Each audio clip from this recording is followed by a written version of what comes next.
অষ্টম শ্রেণী প্রিয় শিক্ষার্থীবৃন্দ, আসসালামু আলাইকুম রহমতুল্লাহি ওয়া বারাকাতুহু। তোমরা জানো যে পৃথিবীতে জননকোষ যদি সৃষ্টি না হতো তাহলে উদ্ভিদ বা প্রাণীর কোনো বংশবৃদ্ধি হতো না। নিষেকের পূর্ব শর্ত হচ্ছে জননকোষ তথা পুংগ্যামেট ও স্ত্রী গ্যামেটের সৃষ্টি। দ্যাট মিন্স নিষেক হতে হলে অবশ্যই পুংগ্যামেট এবং স্ত্রী গ্যামেটের প্রয়োজন হয়। আজকে আমরা দেখব নিষেক কি এবং একটি আদর্শ ডিম্বকের গঠন। তো প্রথমে আমরা দেখব তোমার ফার্টিলাইজেশন বা নিষেক বা নিষিক্তকরণ। ফার্টিলাইজেশন, নিষেক বা নিষিক্তকরণ। একটি পুংগ্যামেটের সাথে অপর একটি স্ত্রী গ্যামেটের সম্পূর্ণভাবে মিলিত হওয়ার প্রক্রিয়াটিকেই নিষেক বলে। দ্যাট মিন্স পুংগ্যামেট তথা শুক্রাণুর সাথে একটি স্ত্রী গ্যামেট তথা ডিম্বাণুর পরিপূর্ণভাবে মিলিত হওয়ার প্রক্রিয়াটিকেই নিষেক বলে। অর্থাৎ sperm and ovum fusion is called fertilization. আমরা একটু সংজ্ঞাটা যদি দেখে নেই তাহলে তোমরা একটু দেখবে। এখানে তার আগে একটু তোমাদের বলে দেই, সেটি যে ফুলের ক্ষেত্রে এই পুংগ্যামেটটা কোথায় থাকে। ফুলের ক্ষেত্রে আমরা জানি যে ফুলের ক্ষেত্রে পুংস্তবকের মধ্যে অবস্থান করবে কে? পরাগরেণু। পুংস্তবকের প্রত্যেকটি সদস্য বা অংশকে বলা হয় পুংকেশর। পুংকেশরের উপরের দিকের থলির ন্যায় অংশকে বলা হয় বা থলের ন্যায় অংশকে পরাগধানী। পরাগধানীর মধ্যে কি থাকে? পরাগরেণু। এ বিষয়ে আমি তোমাদের বিস্তারিত ক্লাস নিয়েছি, চিত্র এঁকে দেখিয়েছিলাম। অর্থাৎ পরাগধানীর মধ্যে অবস্থান করে কে? পরাগরেণু। এই এক একটা পরাগরেণু এক একটি ভবিষ্যতের পুংগ্যামেট। এখান থেকেই তোমার একটা পরাগরেণু থেকে দুটি করে তোমার পুংগ্যামেট তথা শুক্রাণুর উৎপত্তি হয়। অপরদিকে স্ত্রী স্তবকের অংশ স্ত্রী স্তবক এক বা একাধিক কি নিয়ে গঠিত? গর্ভপত্র বা তোমার কার্পেল নিয়ে গঠিত। এই গর্ভপত্রের গোড়ার দিকের বা গর্ভপত্রের নিচের দিকের অপেক্ষাকৃত গোলাকার অংশকে বলা হয় গর্ভাশয়। আর এই গর্ভাশয়ের ভিতরে অবস্থান করে ডিম্বক, আর ডিম্বকের ভিতরে অবস্থান করে কি? ডিম্বাণু। আর এই ডিম্বাণুটাই তোমার স্ত্রী গ্যামেট। সুতরাং এই পুংগ্যামেট এবং স্ত্রী গ্যামেটের মিলনকেই বলা হয় নিষেক। আমরা যদি একটু সংজ্ঞাতে যাই, আমরা বোর্ডে দেখো, বোর্ডের সংজ্ঞাটি লেখা রয়েছে। পুংগ্যামেট এবং স্ত্রী গ্যামেটের একটি পুংগ্যামেটের সাথে অপর একটি স্ত্রী গ্যামেটের পরিপূর্ণভাবে মিলিত হওয়ার প্রক্রিয়াকে নিষেক বা নিষিক্তকরণ বা ফার্টিলাইজেশন বলে। এখন আমরা যদি একটু দেখি কিভাবে এটি ঘটে, তাহলে আমরা দেখব কি যে পুংগ্যামেট এন্টেহ্যাপ্লয়েড জানো তোমরা, আর স্ত্রী গ্যামেট পুংগ্যামেট দ্যাট মিন্স শুক্রাণু, স্ত্রী গ্যামেট দ্যাট মিন্স ডিম্বাণু। এই দুটোর মিলনের ফলে এখানে উৎপন্ন হবে জাইগোট। 2n। এই n আর ওই n একত্রিত হলে কি হবে? 2n। এটা জাইগোট। জাইগোট থেকে কি হবে? জাইগোট থেকে হবে তোমার ভ্রূণ হবে। ভ্রূণটাও 2n। এবার এই ভ্রূণ থেকে হবে কি? বীজ হবে। বীজ থেকে চারা গাছ হবে। এখন দেখো তোমাদের, আমরা কোনটুকুকে নিষেক বলবো? পুরো প্রক্রিয়াটাকে নিষেক বলবো নাকি এর কতটুকু অংশকে নিষেক বলবো? তোমরা একটু খেয়াল করে দেখো। সংজ্ঞায় যে একটি পুংগ্যামেট তথা শুক্রাণুর সাথে অপর একটি স্ত্রী গ্যামেটের মিলনকে নিষেক বলা হয়। এখানে পুংগ্যামেট এবং স্ত্রী গ্যামেট এই দুটো মিলিত হওয়ার ফলে কি উৎপন্ন হচ্ছে? জাইগোট। এই পুংগ্যামেট এবং স্ত্রী গ্যামেটের মিলনটাকেই বলা হবে নিষেক। দ্যাট মিন্স এই জাইগোট পর্যন্ত জাইগোট তৈরি করাটাই হচ্ছে তোমার নিষেকের কাজ। তাহলে পুং গ্যামেট এবং হচ্ছে স্ত্রী গ্যামেটের মিলনটাকেই বলা হচ্ছে নিষেক। তো পুং গ্যামেট এবং স্ত্রী গ্যামেট মিলনের ফলে প্রথম সৃষ্ট ডিপ্লয়েড কোষটিকে জাইগোট বলে। জাইগোটটা ধীরে ধীরে বৃদ্ধিপ্রাপ্ত হয়ে ভ্রূণে পরিণত হয়। তোমরা জানো যে ভ্রূণ থেকেই জীবনের সূত্রপাত শুরু হয়, আর উদ্ভিদের ক্ষেত্রে ভ্রূণ থেকে বীজ হয়, বীজ থেকে হবে হচ্ছে চারা গাছ। এবার এই চারা গাছ থেকে আমরা হচ্ছে পূর্ণাঙ্গ উদ্ভিদ অর্থাৎ বড় গাছ, চারা গাছটা বড় গাছে পরিণত হবে। এখন আমরা একটু যাব হচ্ছে তোমার একটি আদর্শ ডিম্বকের গঠন। এখানে যাব, তোমরা একটু খেয়াল করে দেখবা যে একটি আদর্শ ডিম্বকের ছবিটা আমি এখানে দেখাচ্ছি তোমাদেরকে। একটি আদর্শ ডিম্বকের গঠন, আমরা নিচে চিত্র দেখে একটি আদর্শ ডিম্বকের গঠন। এই একটি আদর্শ ডিম্বকের গঠনে কতগুলো অংশ রয়েছে তোমাদের এই ছবিটি হচ্ছে চিত্রটা অঙ্কন করতে হবে, করে এর নামগুলো একটু একটু করে বর্ণনা করতে হবে। আমরা এই নামগুলো স্টাডি করব নিচে থেকে, অর্থাৎ এখান থেকে উপরের দিকে যাব, নামগুলো এভাবে স্টাডি করব। তোমরা প্রথমেই খেয়াল করে দেখো, তাহলে তোমরা কি বলবে যে একটি আদর্শ ডিম্বক নিম্নলিখিত অংশ নিয়ে গঠিত। একটি আদর্শ ডিম্বক নিম্নলিখিত অংশ নিয়ে গঠিত। এক নাম্বার, প্রথমটা হচ্ছে ডিম্বক নারী। ভালো করে খেয়াল করবে তোমরা, এই বর্ণনাগুলো তোমাদের বইয়ে নেই, সুতরাং একটু ভালো করে আমি এখানে লিখে দিচ্ছি, দুই একটি বাক্যগুলো বুঝিয়ে দিব। ডিম্বক নারী, ডিম্বক নারী, তোমরা বাস্তব কথা চিন্তা ভাবনা করবা, বাস্তব কথা চিন্তা ভাবনা করবে। সন্তানের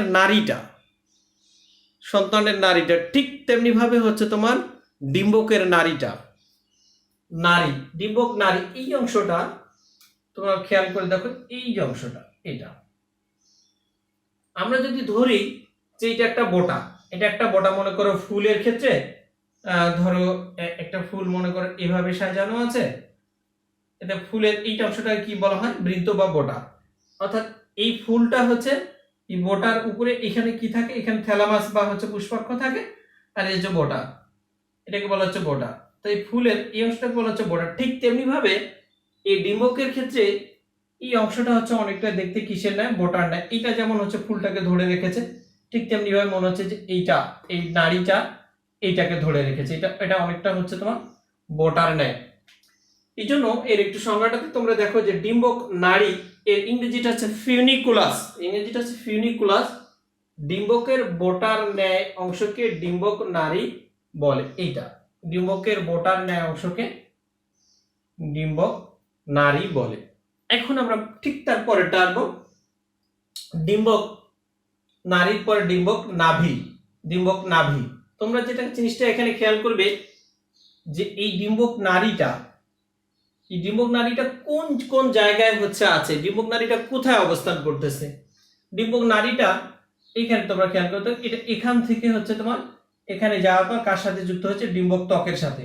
সুতরাং এই যে জায়গাটা, এইটার নাম হচ্ছে তোমার ডিম্বক নাভি। এটার নাম হচ্ছে ডিম্বক নাভি। অর্থাৎ ডিম্বক নারী ডিম্বকের যে অংশে যুক্ত থাকে তাকে ডিম্বক নাভি বলে। আমি আবারও বলছি, সেটি হচ্ছে তোমার ডিম্বক নারীটা ডিম্বকের যে অংশে যুক্ত থাকে তাকে ডিম্বক নাভি বলে। অর্থাৎ এখানে তোমরা দেখো একই জিনিস লেখা রয়েছে, ডিম্বক নাভি, ডিম্বকের যে অংশের সাথে ডিম্বক নারী সংযুক্ত থাকে তাকে ডিম্বক নাভি বলে। এখন এর পরপরই আমরা হচ্ছে 3 নাম্বার, অর্থাৎ 3 নম্বরে কি দেখব সেই অংশটা একটু দেখি। 3 নম্বরে 3, আমি এই অংশটা একটু পরিষ্কার করে দিলাম। 3 নম্বরটা হচ্ছে তোমার ভ্রূণপোষক টিস্যু বা হচ্ছে নিউসেলাস। ভ্রূণপোষক টিস্যু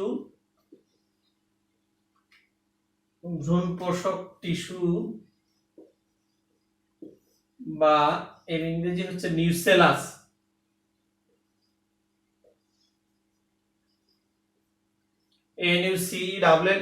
নিউসেলাস, ভ্রূণপোষক টিস্যু বা হচ্ছে নিউসেলাস, ভ্রূণপোষক টিস্যু বা নিউসেলাস। এখন তোমরা একটু খেয়াল করে দেখো এখানে ভ্রূণপোষক টিস্যু বা নিউসেলাসটা কাকে বলে, বা কোন অংশটুকুকে আমরা ভ্রূণপোষক টিস্যু বা হচ্ছে তোমার নিউসেলাস বলবো। ভ্রূণপোষক টিস্যু বা হচ্ছে নিউসেলাস, এই জায়গায় একটু তোমরা খেয়াল করে দেখো।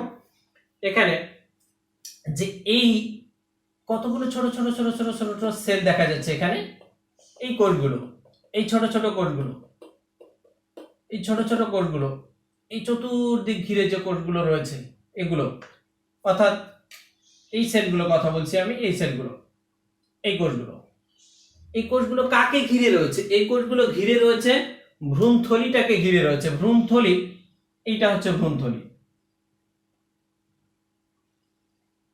এটা ভ্রূণথলি, অর্থাৎ ডিম্বকের ভিতরের দিকে অবস্থিত অংশটিকে বলা হচ্ছে, এটা হচ্ছে ভ্রূণথলি, এটা ভ্রূণথলি।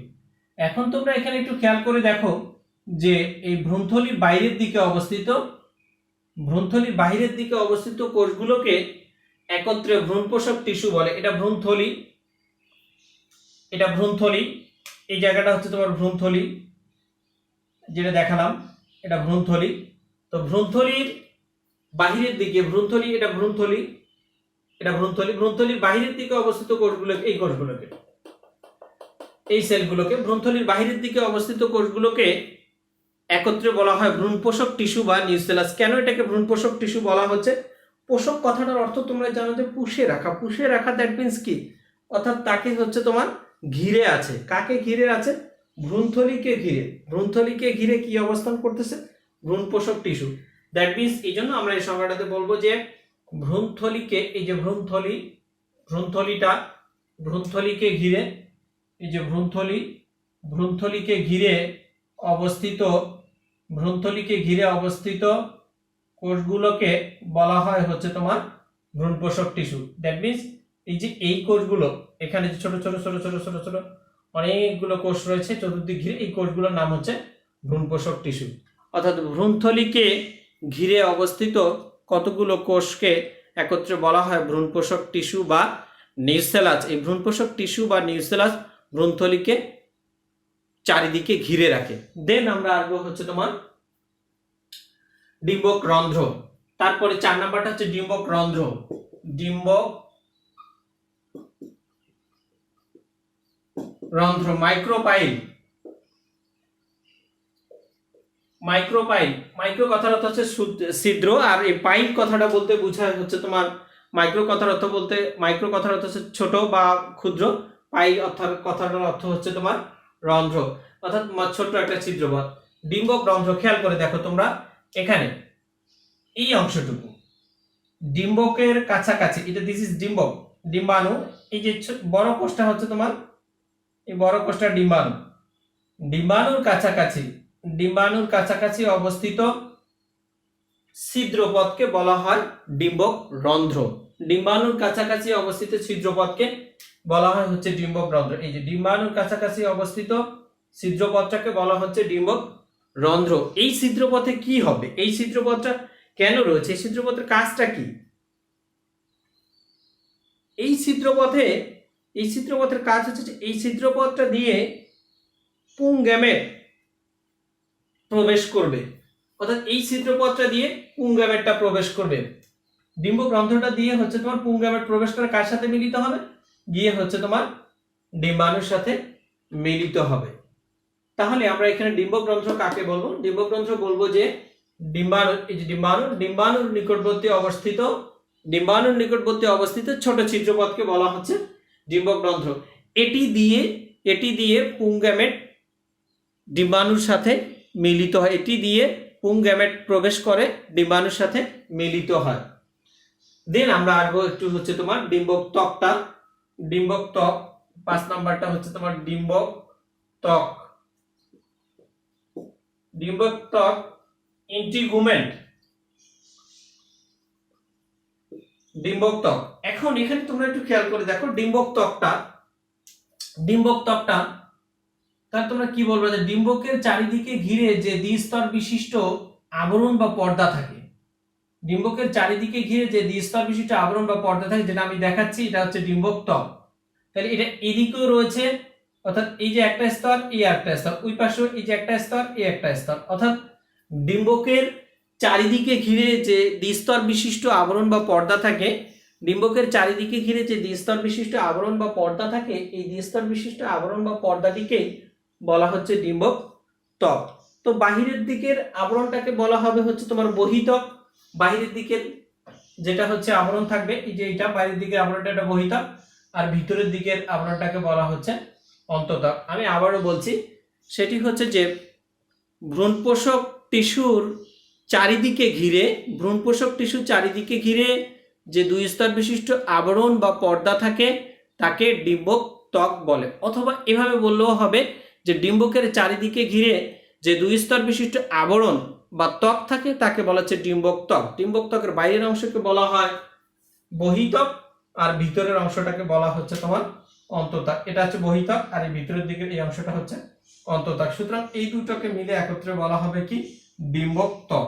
এই দুটোকে একত্রে বলা হবে হচ্ছে তোমার ডিম্বক ত্বক। এরপরে আমরা একটু আসবো হচ্ছে তোমার ডিম্বক ত্বকের পরে আসবো আমরা 6 নাম্বারটা ডিম্বক মূল। একটু ঠিক ডিম্বক রন্ধ্রের ঠিক হচ্ছে তোমার বিপরীত দিকে চলে যাব আমরা। এটা চালাজা বলে, এটাকে বলে চালাজা ইংরেজিতে বলে হচ্ছে তোমার চালাজা। আচ্ছা, ইংরেজিতে এটা নাম হচ্ছে চালাজা। ডিম্বক মূলটা একটু খেয়াল করে দেখো তোমরা, ডিম্বক রন্ধ্রটা এখানে আছে। দিস ইজ ডিম্বক রন্ধ্র, মাইক্রোপাইল। ডিম্বক রন্ধ্র, এটা ডিম্বক রন্ধ্র। ডিম্বক রন্ধ্রের ঠিক বিপরীত দিকে অবস্থিত। ডিম্বক রন্ধ্রের এটা ঠিক উপরের দিকে যেতেই থাকো, এইটা এই অংশটার নাম হচ্ছে ডিম্বক মূল। ডিম্বক মূল। তাহলে ডিম্বক রন্ধ্রের, এটা ডিম্বক রন্ধ্র, ডিম্বক রন্ধ্রের ঠিক বিপরীত দিকে অবস্থিত, ডিম্বক রন্ধ্রের বিপরীত দিকে অবস্থিত অংশকে বলা হয় ডিম্বক মূল। তোমরা এখানে একটি কথা জেনে রাখবে, সেটি হচ্ছে যে এই ডিম্বক মূলটা থেকেই হচ্ছে তোমার ডিম্বক ত্বক সৃষ্টি হয়। এই ডিম্বক মূল থেকেই হচ্ছে তোমার, এই ডিম্বক মূলটা এটা থেকেই হচ্ছে তোমার ডিম্বক ত্বকটা গঠিত হচ্ছে। ডিম্বক মূল থেকেই ডিম্বক ত্বকটা গঠিত হয়। এরপরে আমরা যাব হচ্ছে তোমার এখানে 7 নম্বর পয়েন্টটাতে। এখানে আমি বলবো যে একটা গর্ভযন্ত্র। গর্ভযন্ত্র। এখন এখানে গর্ভযন্ত্রের আগে আরেকটা জিনিস দেখাই দেই, তাহলে তোমাদের জন্য সুবিধা হবে। সেটি হচ্ছে তোমার ভ্রূণথলি। ভ্রূণথলিটা বলে দেই তাহলে। ভ্রূণথলি, এমব্রায়োস্যাক। ভ্রূণথলি একটু খেয়াল করে দেখো তোমরা। ভ্রূণথলি আমি এর আগে দেখালাম তোমাদেরকে। ভ্রূণপোষক টিস্যু ভ্রূণথলিকে ঘিরে অবস্থান করে, অর্থাৎ এটা খেয়াল করে দেখো, দিস ইজ ভ্রূণথলি। তাহলে ভ্রূণথলির মধ্যে কি কি আছে? ভ্রূণথলির মধ্যে ডিম্বাণু আছে, দুই পাশে দুটো সহকারী কোষ আছে, গৌণ নিউক্লিয়াস আছে, এবং হচ্ছে তোমার প্রতিপাদ কোষ আছে। এগুলো পরে বলতেছি। তাহলে আমরা ভ্রূণথলি কাকে বলবো? ভ্রূণথলিটা এখানে ভ্রূণ কথাটা বলছে এবং থলি বলছে, এটা থলের ন্যায় অঙ্গাণু। এই যে এটা এরকম ভিতরের দিকে যে অংশটা রয়েছে এটা থলের ন্যায় অঙ্গাণু। এটাকে ভ্রূণ বলা হচ্ছে কি কারণে?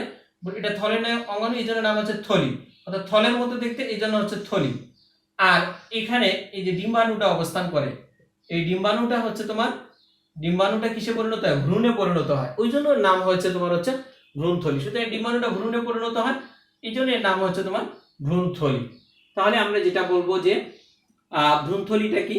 ডিম্বাণু এবং সহকারী কোষ, ডিম্বাণু, সহকারী কোষ, গৌণ নিউক্লিয়াস আর প্রতিপাদ কোষ, এই সবগুলো মিলেই, সবগুলোকেই ধারণ করে গে ভ্রূণথলি।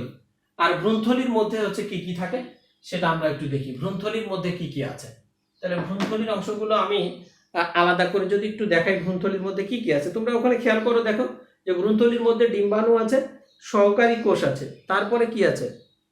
সহকারী কোষ আছে, গৌণ নিউক্লিয়াস আর হচ্ছে প্রতিপাদ কোষ। তাহলে এখানে যদি আমি এ বি করে দেই, এটা এ দিলাম, এ দেওয়ার পর প্রথমে লিখলাম সবচেয়ে গুরুত্বপূর্ণ যেটা হচ্ছে সেটা হচ্ছে গর্ভযন্ত্র, এক অ্যাপারেটাস, ইউএস। এখানে দেখো গর্ভযন্ত্রের মধ্যে আবার কি রয়েছে? এক অ্যাপারেটাস, এটার মধ্যে কি আছে? গর্ভযন্ত্রের মধ্যে কি আছে? গর্ভযন্ত্র খেয়াল করে দেখবা, বেশি কিছু গর্ভযন্ত্রের মধ্যে নাই। এই যে ডিম্বাণুটা, পাশে দুইটা কোষ, ডিম্বাণুর দুই পাশে অবস্থিত কোষ দুটিকে বলা হয় সহকারী কোষ। তাহলে গর্ভযন্ত্রের মধ্যে কি কি আছে? গর্ভযন্ত্রের মধ্যে এখানে আছে হচ্ছে ডিম্বাণুটা, ডিম্বাণু। তাহলে আমরা কি বলবো? যে ভ্রূণথলিতে অবস্থানকারী অপেক্ষাকৃত বড় আকারের কোষটিকে ভ্রূণথলিতে অবস্থানকারী অপেক্ষাকৃত বড় আকারের কোষটিকে ডিম্বাণু বলে, যা ভ্রূণে পরিণত হয়। তাহলে ভ্রূণথলিতে অবস্থানকারী অপেক্ষাকৃত বড় আকারের কোষটিকে বলা হচ্ছে তোমার ডিম্বাণু। এই যে বড় আকারের কোষটিকে বলা হচ্ছে ডিম্বাণু। ডিম্বাণুটা কিসে পরিণত হয়? ভ্রূণে পরিণত হয়। এখন ডিম্বাণুর দুই পাশে তোমরা ছোট দুটো কোষ দেখতে পাচ্ছ। ডিম্বাণুর দুই পাশে দুটো ছোট সেল রয়েছে। ডিম্বাণুর দুই পাশে অবস্থানকারী ছোট আকারের কোষ দুটিকে এখানেও আমি দেখাচ্ছি যে ডিম্বাণুর দুই পাশে অবস্থানকারী ছোট আকারের কোষ দুটি, এই দুটা কোষ হচ্ছে তোমার সহকারী কোষ। সুতরাং তোমরা এখানে লেবেলিংটা খেয়াল করো, এটা আর এটা হচ্ছে তোমার কি, এটা সহকারী কোষ। দ্যাট মিন্স হচ্ছে তোমার অ্যান্টিপোডাল সহকারী কোষ হচ্ছে সিনার্জিট, সহকারী কোষ এখানে সিনার্জিট। তাহলে গর্ভযন্ত্রের মধ্যে ডিম্বাণু রয়েছে, এরপরে আছে কি সহকারী কোষ সিনার্জিট।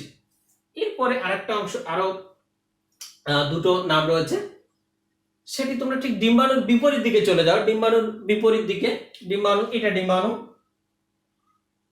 ডিম্বাণুর বিপরীত দিকে আছে এই যে তিনটা কোষ। ডিম্বাণুর বিপরীত দিকে অবস্থিত কোষ তিনটিকে একত্রে প্রতিপাদ কোষ বলে। প্রতিপাদ বলতে এখানে ডিম্বাণুর বিপরীত দিকে বোঝানো হয়েছে, ডিম্বাণুর উল্টো দিকে বোঝানো হয়েছে।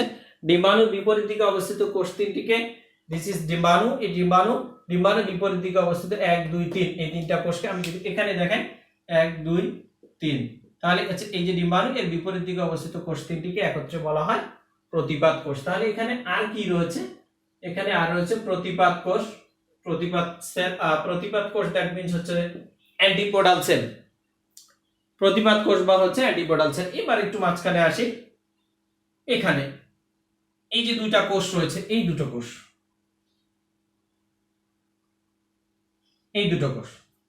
এখানে আমরা তাহলে এই দুটো কোষকে বলছে কি গৌণ নিউক্লিয়াস। কেন গৌণ নিউক্লিয়াস বলা হচ্ছে? এই দুটো কোষ তোমরা মনে রাখবা, এখানে যে দুটো কোষের ভিতর একটা কোষ আগে, এখানে 4টা কোষ ছিল, এই 4টা থেকে একটা গেছে ওখানে, এবং এখানে 4টা থেকে একটা এখানে আসছে। এই দুইটা কোষ যখন একসাথে মিলিত হয়েছে তখন সেটাকে বলা হয় গৌণ নিউক্লিয়াস। তখন সেটাকে বলা হচ্ছে তোমার গৌণ নিউক্লিয়াস। তাহলে গর্ভযন্ত্রের মধ্যে আমরা কি কি দেখলাম? গর্ভযন্ত্রের মধ্যে দেখলাম হচ্ছে ডিম্বাণু, সহকারী কোষ, প্রতিপাদ কোষ, এবং কি আছে আর এখানে আছে হচ্ছে তোমার গৌণ নিউক্লিয়াস। আর এখানে কি রয়েছে? গৌণ নিউক্লিয়াস। এখানে আছে কি গৌণ নিউক্লিয়াস। এখন এটাকে আমি ধরলাম হচ্ছে তোমার বি, গৌণ নিউক্লিয়াস। তাহলে আমরা এখানে কি দেখলাম? গৌণ নিউক্লিয়াসটা হচ্ছে কি, গৌণ নিউক্লিয়াসটা যেটাকে আমরা সংজ্ঞায়িত করব সেটা হচ্ছে যে ভ্রূণথলির মাঝখানে অবস্থানকারী